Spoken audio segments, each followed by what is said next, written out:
Kolega Ivan Pernar, izvolite.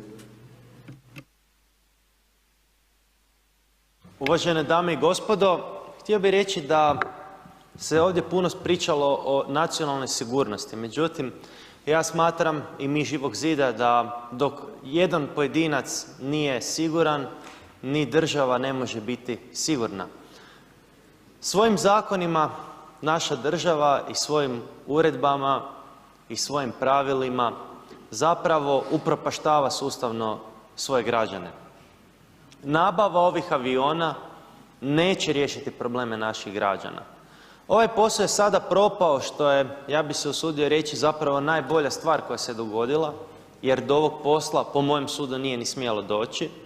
Međutim, čak i da nabavimo i 100 ili 1000 novih aviona F-16 sa svom pratećom opremom, pilotskom opremom, obukom, čak i ako prilagodimo naše zračne luke za te avione i tako dalje, čak i da nabavimo tone i tone najsuvremenijeg oružja, raketa, bombi i čega već, projektila, kojekakvih.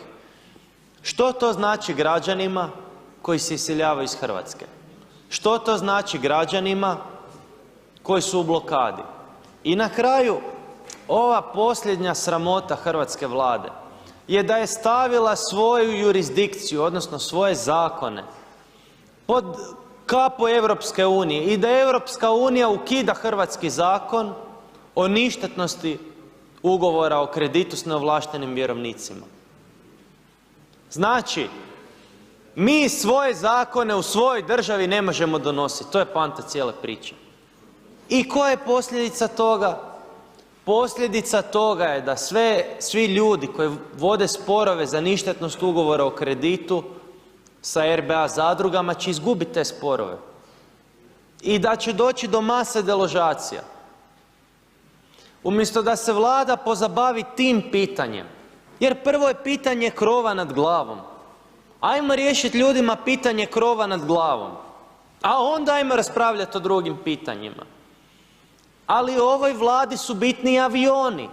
O avionima se raspravlja danonoćno. A o krovu nad glavom nema rasprave od strane ove Vlade. Ova Vlada ne razmišlja kako da spasi te ljude koji su jednom nogom na ulici. Zar to nije sramota? 5 mjeseci radnici Uljanika ne dobivaju plaće kako spada. 3 mjeseca dobivali su minimalac, zadnja 2 mjeseca ne dobivaju ništa. Pa od čega da ti ljudi žive? Ali vas to ne zanima, za ovu Vladu to nije problem. Mnogo hrvatskih vojnika odlazi iz Hrvatske vojske. Vi znate zašto je to. To nije zato jer nemamo vojne avione najsuvremenije. Oni odlaze zato jer su plaće nikakve. Plaće hrvatskih vojnika moraju se dići minimalno 30%, minimalno da bi ti ljudi bili zadovoljni. Ako država nema za plaće svojih vojnika adekvatan novac, ko je onda koristi od ovih vojnih aviona? Pa ko će ostati u Hrvatskoj vojsci? S čim vi mislite zadržati vojne pilote? Ko će vam voziti te avione? Jeste se to ikad pitali? Pa bježe vam ljudi iz sustava obrane, jer su plaće nikakve. I znate što se događa? Po direktivi NATO-a šaljete naše vojnike na rusku granicu, ali ni to im ne želite adekvatno platiti. I onda je teško naći dobrovoljca koji žele ići na rusku granicu. I onda što se događa? Ljudi mi javljaju, vojnici, da ukoliko odbiju odlazak na rusku granicu, onda premještaj negdje gdje si daleko od kuće. Je li to moguće? Znači, je li moguće da vojska kažnjava svoje vojnike na način da ih tjera što dalje od svojeg doma za kaznu jer ne žele ići na stranu neku tuđu granicu? Pa to je sramota. Vodite disciplinske procese radi vojnika zbog odavanja državne tajne, znate zbog čega? Jel znate zbog čega vodite sporove? Pa zato jer su ljudi pisali da vam je hrana nikakva. Znači, vojnik koji se javno požali da je hrana u Hrvatskoj vojsci nikakva, da ne valja, vi protiv njega vodite vojni sud. a istodobno dokumenti o nabavi aviona klasificirani cure van, za to nema nikakvog vojnog suda. Ministarstvo obrane je u potpunosti ispolitizirano, stavilo se u službu jedne politike koji su interesi Hrvatske na zadnjem mjestu. Umjesto da hrvatski vojnik ima 30% veću plaću, da ima vrhunsku hranu, da štiti hrvatsku zemlju, da se nalazi na hrvatskoj granici, vi ste tog hrvatskog vojnika poslali u Afganistan, poslali ste ga u Libanon, poslali ste ga u Litvu. Čemu? Zašto? Što mi imamo tamo? Rat koji mi u Hrvatskoj vodimo je ekonomske naravi, a zemlje koje nam se predstavljaju za velike prijatelje su zemlje koje nas pljačkaju. To i vi sami znate. I toj ekonomskoj pljačci koja se događa legalnim putem, jer ja ne znam kako drukčije nazvati to da 35 milijardi kuna godišnje dajemo za otplatu vanjskog duga. 35 milijardi. Za članstvo u Europskoj uniji još 4 milijarde. Strane banke još izvuku koju milijardu. Preko 40 milijardi kuna godišnje Hrvatska daje van. A onda kada dobijemo za Pelješki most 2 milijarde, onda razglabate na sva zvona. A to što 40 milijarde svake godine ide na zapad, to vama nije bitno. I onda se još hvalite kupnjom aviona koji su stari 30 godina.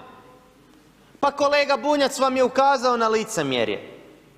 Ako su ti avioni dobri nakon 30 godina, dapače vrhunski, kao što ih vi hvalite, pa zašto onda ne kupite i automobile za Vladu koji su stari 30 godina? Neke reparirane, popravljane, možda čak, kako vi kažete, modernizirane. Evo, modernizirajte auto star 30 godina, izvadite kazetofon na kazete, stavite mu da ima USB, MP3 i ne znam šta još. Ako je to rješenje koje vi imate. Zašto ne kupujete aute stare 30 godina za Vladu? Pa zamijenite gume, stavite nove gume. Evo, stavite nove navlake u vozilo. Zašto to ne radite? Pa zato jer znate da auto koji je star 30 godina, da je pitanje kolika je cijena njegovog održavanja, da znate da će puno trošiti. Znate na kraju krajeva da nije pouzdan. A auto ide po cesti, ljudi moji. A avioni lete na 1000 kilometara visine. I vi te avione planirate koristiti još 25 godina, ljudi moji. Pa ste vi svjesni šta znači voziti avion star 55 godina? Pa ste vi kad čuli da država neke zemlje, to jest da neka država 50 godina stare vojne avione ima? Jel to, ja mislim da pitanje je da li to i Sjeverna Koreja i Albanija imaju. Kaže kolega da možda to ima Sjeverna Koreja. Pa zar su to vaši uzori? Zar su to vaši uzori? Može vas biti sram. Može vas biti sram. Sram jer ljude strašite imaginarnim neprijateljem. Jer razvijate priču kao da će nas vanzemaljci sutra napast. Pa se kao moramo braniti, mi moramo nabaviti te avione. A to što će RBA, zadruge kreditne iz Austrije, danas ili sutra deložirati stotine ili tisuće naših građana, to ovu Vladu nije briga. To što Hanžeković, odvjetničko društvo, ovršava stotine tisuća ljudi za HRT, odnosno pod pretpostavkom da to čini, a budući da HRT godišnje šalje 100.000 ovrha i da su im oni jedan od odvjetničkih ureda koji radi za njih, ni to nije nemoguće. Zašto ih od tih ovrha ne zaštitite? Niste u stanju zaštititi dostojanstvo niti građana, niti vojnika, a govorite o nekakvoj tobožnjoj sigurnosti naše zemlje, o snazi naše zemlje, ali najveća provala vam je sigurno ona o tobožnjem velikom ugledu Hrvatske. Rekao sam na primjeru Junckera koji štipa premijera Plenkovića, Tajanija, predsjednika Europskog parlamenta, koji govori da su Istra i Dalmacija talijanske, i Trumpa gdje Kolinda može doći do ograde Bijele kuće, ili ako se nagura nekako da se slika blizu njega, zar je to vama poštovanje? Poštovani kolega Pernar. Hvala. Imamo nekoliko replika. Poštovani kolega Saša Đujić, izvolite. Hvala lijepo. Kolega Pernar, vi ste govorili o malim plaćama hrvatskih vojnika i tu ste otvorili jednu dobru temu i ne samo hrvatski vojnici da imaju male plaće i da bi im trebalo odmah dignuti barem 30%, jer to je ta briga kako ova Vlada vodi brigu o hrvatskom vojniku, što govore kolege s one strane tamo, nego i hrvatski liječnici imaju male plaće, hrvatski policajci imaju male plaće. To je generalna politika ove Vlade i ne samo to, nego im se ne plaćaju ni prekovremeni sati, što bi trebalo biti po zakonu. I onda policajci i liječnici moraju tuživati svoju državu da bi dobili ono šta im po zakonu pripada. I to je politika ove Vlade i to je briga ove Vlade o najvećem kapitalu ove zemlje, a to su ljudi. I vojsku prije svega čine ljudi, policiju čine ljudi i ova Vlada o njima ne brinući o njima, ne brine u biti o cijelom tom sustavu. Hvala lijepo. Zahvaljujem kolega Đujiću. Odgovor, kolega Pernar, izvolite. Kolega Đujić, o stanju u Hrvatskoj vojsci pročitat ću vam članak pod naslovom "Vojnici ogorčeni, oni su ponos Hrvatska i jedu prave splačine. Šnicla zvana žila i krumpir zvan sirovina, žilavi kotlet, drvene njoke i žilava piletina, nezapečeni mlinci, kosani bez okusa, sva ova hrana nalazi se na meniju u hrvatskim vojarnama." I kaže, nakon objavljenog teksta o hrvatskim vojnicima koji jedu talijanski grah i srpski đuveć, u redakciju su nam se anonimno javili vojnici s fotografijama hrane kojim se priprema u vojarnama. Da sad ne nabrajam kakav užas jedu. I ta naša vojska i takva, koja nema ni za poštenu hranu vojnicima i za poštenu plaću, tu priča o nabavi avione za pola milijarde dolara. Pa može ih sram biti. Nemaju obraza i nemaju srama. Nek pogledaju tim vojnicima u oči koji daju otkaze u vojsci i odlaze iz vojske. I nek se zapitaju zašto. Zahvaljujem kolega Pernar na odgovoru. Sljedeća replika, poštovani kolega Ante Pranić, izvolite. Hvala uvaženi potpredsjedniče, kolegice i kolege. Kolega Pernar, slažem se s jednim dijelom vašeg izlaganja, jer kad pogledamo koji je najvažniji resurs jedne države, to su ljudi. I što se nama danas događa? 65.000 obrazovanih mladih ljudi godišnje odlazi iz Hrvatske. I sad sagledajmo šta će se dogoditi za sljedećih 10 godina. Pa se postavlja pitanje koga će braniti ti avioni. Pogledajte Dalmatinsku zagoru kako se pustoši. Branit će rezervate bez ljudi. Izgleda. A što se tiče nacionalnih, i to koji ljudi odlaze? Odlaze oni koji sigurno ne glasaju za ovu Vladu.